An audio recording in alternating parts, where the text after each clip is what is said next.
आप देखिए नंदी सेन आदि के भवों की बात, कैसा अभागा जीव, लेकिन एक बार मुनि को देखकर मुनि जैसा बन गया तो कहते हैं रिद्धियां प्रकट हो गई, अपने आप इतनी विद्याएं सिद्ध हो गई जो सिद्ध नहीं की उन्होंने, लेकिन नम्रीभूत हो गई।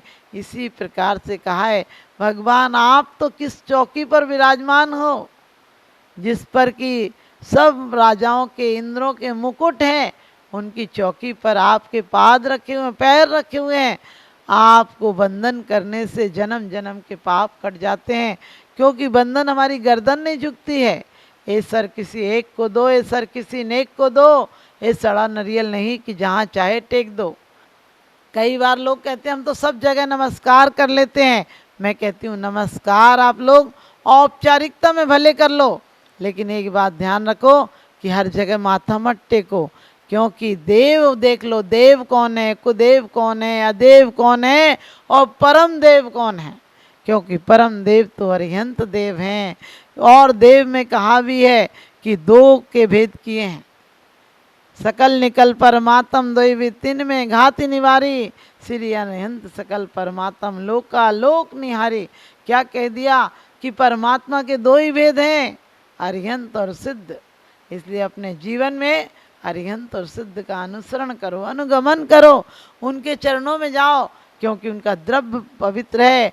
जिस क्षेत्र पर गुरु, जिस क्षेत्र पर हमारे तीर्थंकर के अंतिम गमन होता है, जहाँ से वो क्षेत्र क्या निर्वाण क्षेत्र हो जाता है, वो क्षेत्र पावन हो जाता है। वहाँ की रज हम मस्तक पर लगाते हैं। क्यों लगाते हैं? अकेले रज लगाने का कोई मतलब नहीं, मिट्टी तो पूरी दुनिया में है, लेकिन वो मिट्टी हमारे लिए वो संस्कार देती है, वो मिट्टी हमारे जीवन को चंदन सा कर देती है कि तुम भी जीवन में हम जैसे कदम बढ़ाओ तो वो क्षेत्र पावन हो जाएगा।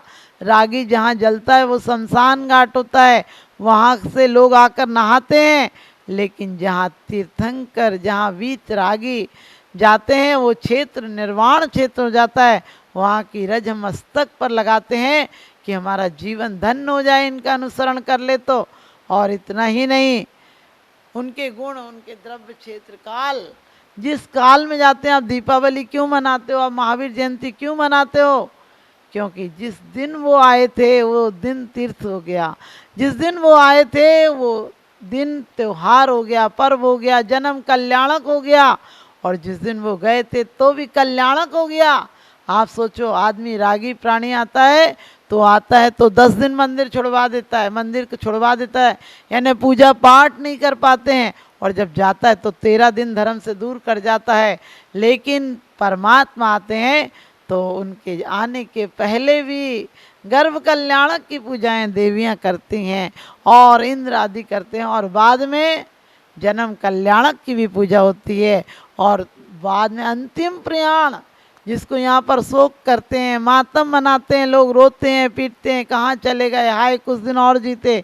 मैंने कहा क्या कर जाते, इतने दिन जीकर कुछ नहीं कर गए, और थोड़े दिन जी जाते तो और गंदगी बढ़ा जाते, लड़ाई झगड़ा बढ़ा जाते, कोर्ट कचहरी के केस बढ़ा जाते। क्या करता है आदमी? पैसे के नाम पर सिर्फ नोटों के बंडल छोड़ जाता है, और वैर विरोध छोड़ जाता है, ईर्षा कलेश छोड़ जाता है। लेकिन यदि जीवन चंदन सा हो तो हम शुक्ल लेस्या को पाते हैं, शुभ विचार रखते हैं, और जहाँ जाते हैं शांत वातावरण हो जाता है। ऐसे अपने आप को, और तीर्थंकर जहाँ से जाते हैं वो तो निर्वाण कल्याणक हो जाता है, वो दिन भी पावन हो जाता है। हम लोग उस दिन पर सुबह सुबह लड्डू चढ़ाने जाते हैं, लेकिन लड्डू तो चढ़ा लेते हैं, अपने आत्मा का मोद कब पाएंगे इसका ख्याल नहीं ला पाते हैं। क्योंकि कहते हैं साथ साधु का हो तो सार दिखाई देता है, मिटती हुई मानवता का आकार दिखाई देता है। होली दिवाली दशहरे तो आते हैं चले जाते हैं, जिस नगर में हो आप तो हर दिन त्यौहार दिखाई देता है, जिस नगर में हो आप तो हर दिन त्यौहार दिखाई देता है। तो क्षेत्र भी शुद्ध हो जाता है, काल भी शुद्ध हो जाता है, और भाव तो जो मंदिर में चले जाओगे तो आपके भाव अलग होते हैं, ज्वारियों के अड्डे पर चले जाओ तो भाव अलग होते हैं, और शराबियों के यहाँ चले जाओ तो भाव अलग होते हैं। आज भी अपनी भावनाओं को आप देख सकते हैं। कोई पापी दुष्ट आदमी के सामने आता है तो आपको क्या लगता है कब चला जाए, कोई पापी आता है तो आप दूर होना चाहते हैं, और कोई पुण्यात्मा के पास जाकर, यदि आप भी पुण्यात्मा हैं तो आपका जाने का मन नहीं करता, उठने का मन नहीं करता है। और आजकल तो वर्तमान में हमने अपनी आने वाली पीढ़ी को पुण्यात्मा नहीं बनाया, धर्मात्मा नहीं बनाया, और उससे कभी ये नहीं सोचा वो परमात्मा बनेगा।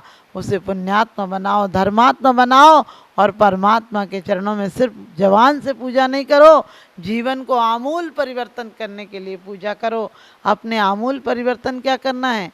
जब हम जल चढ़ाते हैं, चंदन चढ़ाते हैं, अक्षत चढ़ाते हैं, पुष्प चढ़ाते हैं, हर द्रव्य अपने आप में एक बहुत बड़ा लॉजिक है कि क्यों चढ़ाना, क्या चढ़ाना, किस प्रकार से चढ़ाना, और चढ़ा के हमारे जीवन को महान बनाना है।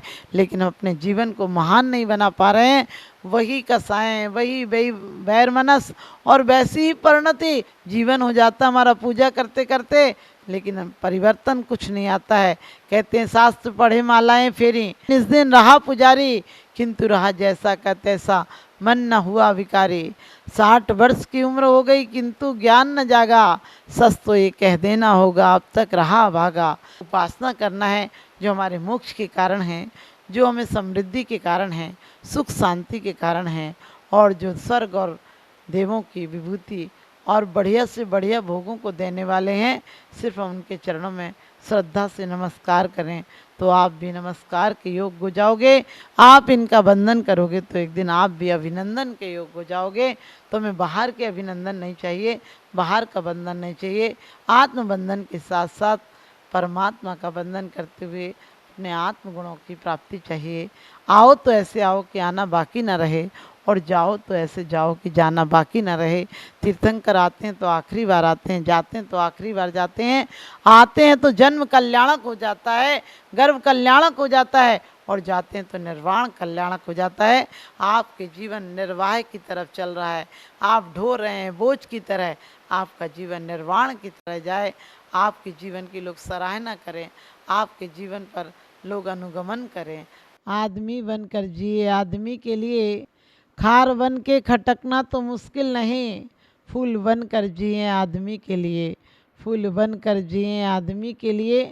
वास्तव में आचार्यों ने कहा है कि आदमी यदि दया और परोपकार लाता है अपने जीवन में, जीवन का उत्थान चाहता है, हर आदमी चाहता है और सुख शांति से जिए, सुख शांति दूसरों को दे। लेकिन जब तक हमारे अंदर सुख शांति नहीं होगी तब तक हम दूसरों को सुख शांति नहीं दे सकते हैं।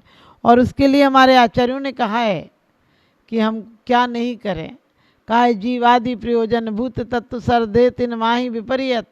आज तक जो जीवादि तत्व हमारी आत्मा ही अपनी है, उसको छोड़कर हमने दूसरे लोगों के साथ अपनत्व बनाया, दूसरे लोगों को अपना माना। यही हमारे संसार का कारण, यही हमारे विनाश का कारण है। आदमी कहता हम दूसरों को सुख देना चाहते हैं, लेकिन लोग लेना ही नहीं चाहते हैं। मैं कहती हूँ जब तक तुम स्वयं सुखी नहीं हो दूसरों को क्या सुख दोगे? दूसरों को वही सुख दे सकता है, वही कुछ आप दे सकते हैं जो आपके पास है। जब तक आदमी स्वयं सुखी नहीं है दूसरों को क्या सुख देगा?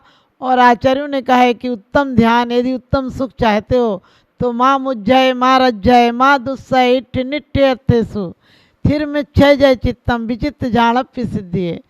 कि यदि वास्तव में तुम विचित्र ध्यान की सिद्धि करना चाहते हो, आत्मा की उपलब्धि करना चाहते हो, तो कहा है माँ मुज्जय, मोह मत करो, राग मत करो और द्वेष मत करो। और फिर क्या करो? अपने आप माँ को प्राप्त करो। अपने आत्मा को क्या प्राप्त करना है?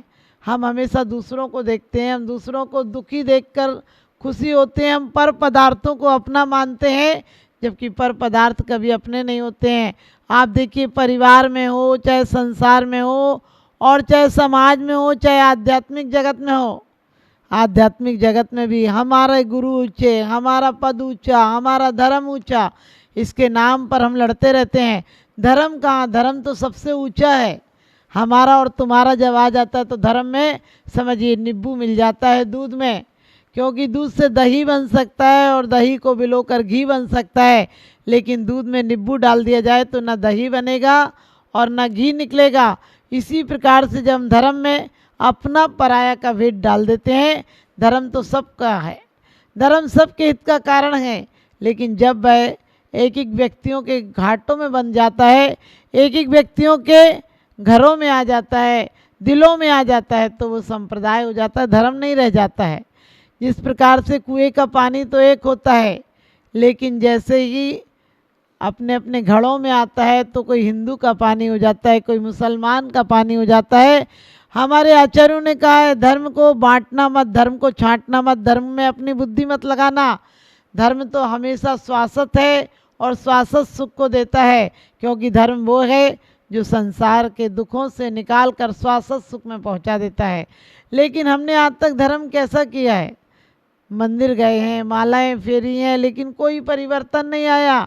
हम स्वाध्याय भी कर लेते हैं, जाप भी कर लेते हैं, और फिर भी कोई अंतरंग में आनंद नहीं आता है, क्योंकि कहते हैं साधु संलाप भी कर लेता हूँ, मंदिर में जाकर जाप भी कर लेता हूँ, और इंसान से कहीं भगवान न बन जाऊँ इसलिए थोड़ा सा पाप भी कर लेता हूँ। एक आदमी ने कहा कि माता जी हमें मोक्ष मिलता क्यों नहीं, हम मोक्ष चाहते हैं। तो मैंने कहा कि आप चाहते कहाँ हो? आप मोक्ष के नाम पर भी अपने परिवार व्यापार चाहते हो, और जो संसार में व्यापार हैं वो राग द्वेष के कारण हैं। और आचार्यों ने कहा राग द्वेष मत करना, क्योंकि जब जब राग होता है तब तक इंसान अंधा हो जाता है, और जब जब द्वेष होता है तब आदमी दूसरों को मारना चाहता है, दूसरों के प्रति उसका दुख दर्द समझ में नहीं आता है। आपने देखा होगा जिनको राग होता है, जिनसे हमको राग होता है उनको हम जिलाना चाहते हैं, उनकी लंबी उम्र की कामना करते हैं, और जिनसे द्वेष होता है उनको हम मारना चाहते हैं या मरवाना चाहते हैं, या द्वेष में स्वयं मरना चाहते हैं। जबकि स्वयं क्या मरोगे? द्वेष को मारो, मारना है तो स्वयं को मार कर क्या करोगे? लोग परेशान होकर कहते हैं कि हम जिंदगी से ऊब गए, मरना चाहते हैं। लोग कहते हैं मर जाएंगे, हम कहते हैं मर के आप कहाँ जाएंगे? यहाँ से भी गलत जगह जाओगे, और बैर की संतति मिटती नहीं है। बैर की संतति तो और परंपरा बेशरम की जड़ की तरह फलती है।